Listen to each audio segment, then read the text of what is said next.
Philadelphia is still alive, and when you think about it, they almost tried to hand this game to the Giants. The Giants had that blocked field goal that they returned for a touchdown, and right after that, I was thinking to myself, well, the Eagles just beat the crap out of the Giants in the first half, and the Giants are only down by 3. Yeah, the Giants are going to come back and win this game. That's kind of what I was thinking. I was thinking, like, they put all that effort into playing a great game, and they're only up by 3. They're screwed. But they stuck to it. The weather wasn't very good, and they took advantage of that. They knew Eli wasn't going to be able to throw the ball very well, and he couldn't because of the weather conditions, so they choked up on the run. Brandon Jacobs, Derek Ward, Ahmad Bradshaw, those guys really didn't do too much of anything for them. Giants, on a whole, could not move the ball. The one touchdown they had was like with 20 seconds left in the game, so it was pretty much a defensive shutout for Philadelphia. I actually watched this game, and I saw a lot of laundry on the field, penalties left and right for both sides, and I saw actually some stuff that wasn't called as well, so it was kind of a weird game, so I'm not going to throw too much stock into it, but Philadelphia, they stayed alive. And a couple weeks ago, McNabb was benched by Andy Reid, and people were calling out Andy Reid for doing that. I think maybe that gave some motivation to McNabb to realize, I gotta wake the hell up or I'm gonna lose my job, and these last 2 weeks he's been money. In this game he wasn't spectacular, but no turnovers. I don't think he got sacked. There were actually no sacks in this game. Both offensive lines kept it clean. They let Westbrook dominate the game. Westbrook was a beast out there. He had like 210, 220 total yards. He was using L.J. Smith. L.J. Smith had a very nice game making plays. Just stellar performances all around, and Philadelphia, if they win out and Atlanta loses at least one more game, they're in. So let's not forget about them Eagles. If only they hadn't tied the Bengals, they would be the 6th seed right now. No, wait. Actually, if they had beaten the Bengals, they would control their own destiny. Falcons, Saints, it's not failing me, guys. The home team, when two NFC South teams play each other, the home team wins. I have been sticking to that all season, except for that Panthers-Falcons game where I felt the Falcons weren't up to it, but they were. Point is, the home team in these matchups keeps winning. It's one of those old school divisions where the home teams have a significant advantage.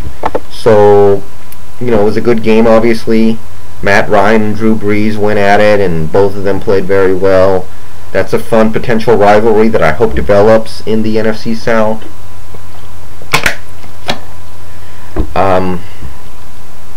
The Saints defense, they obviously gave up 414 total yards of offense, but they did have, I think, they forced a couple turnovers. They kept Michael Turner in check.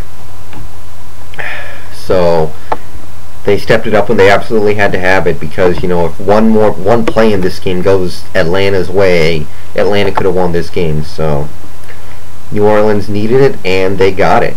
Big offensive day from Pierre Thomas, who's really starting to look like a franchise back after Deuce McAllister retires. Reggie Bush was very productive for them. He caught some passes. He ran the ball extremely well. Saints offense that we expect to see, that we should see more often. And Saints pulled it out at the very end, and Breeze needs to average like 322 yards per game to break Marino's record. So hoping for the best, but probably not going to happen. Toronto matchup, Miami, Buffalo, and I don't know if it was the fact that they did not have their home crowd behind them. Maybe they're just dead. I have no doubt that Miami's the better team, but Buffalo, I think it was last week or 2 weeks ago, they scored 54 points. This week they scored 3, so you explain that one to me. Lossman was awful. I've always been a J.P. Lossman apologist, but he was awful out there. Marshawn Lynch was ineffective, and I don't think he got enough touches. nobody on that offense stepped up. Joey Porter had another big game for Miami, so offensive line didn't step up. Nobody. And Miami controls their destiny. If they win out, they will be in. They will win that division and have a home playoff game against... No, well, let's see. They have the seed over Denver, so it would be the 6th seed. Probably Baltimore, Pittsburgh, or New England. So, what a... You know, I appreciate the Dolphins doing well, because if a 1-15 team that pretty much should have been 0-16 can go from that to 10-win team the next year, anything's possible. Right now, I need to believe anything is possible with the way my team's going. But, a clinic put on by Miami. Pennington, 23 of 29, which is vintage Chad Pennington. Ronnie Brown and Ricky Williams. We know Ricky's familiar with Canada, so he played well. They lost Greg Camarillo. Devon Best stepped in and played very nice. Just a clinic put on by Miami. What else? Denver, Kansas City. I wasn't really paying attention to this game.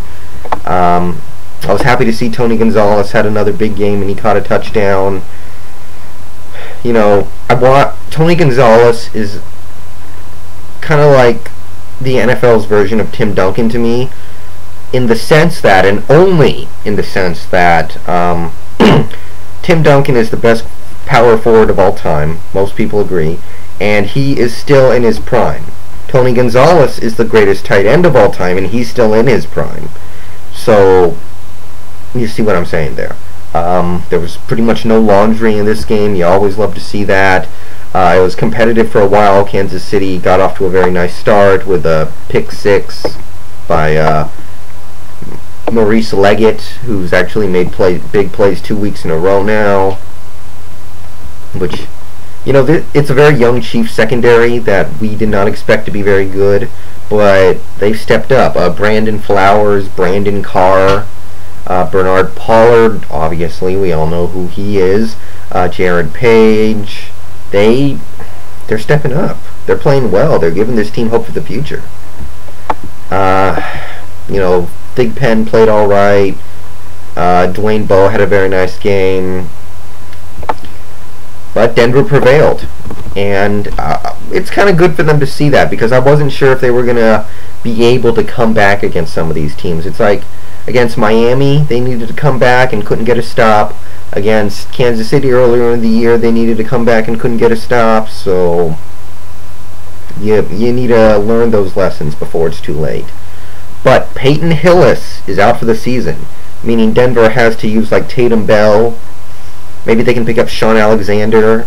Maybe there's somebody else out there, but I don't know what's up with that training staff. But they got to find somebody who can stay on their feet, because Peyton Hillis was playing great.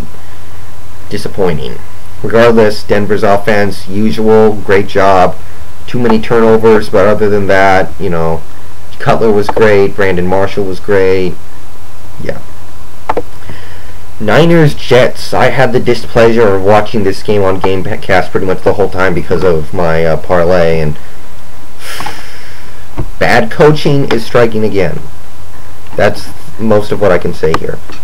Thomas Jones had 10 touches. He might be the best running back in the AFC right now. I'm probably forgetting somebody, but you got to get him involved. He's got to touch the ball 20 plus times. So it's, you know, play calling by Brian Schottenheimer and Bob Sutton really did them in. They had no time of possession. Brett Favre was, you know, couldn't get anything going downfield. All of his passes were little dink and dunk stuff. Had very little accuracy. Couldn't make any plays out there. The Niners fumbled on like, I think the Niners had like 6 separate fumbles, and the Jets only actually recovered like 1 of them.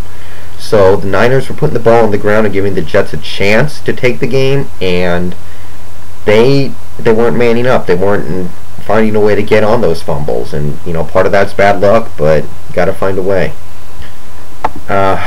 You know, the Niners, they continue to look better. Future seems bright for him. Sean Hale playing great.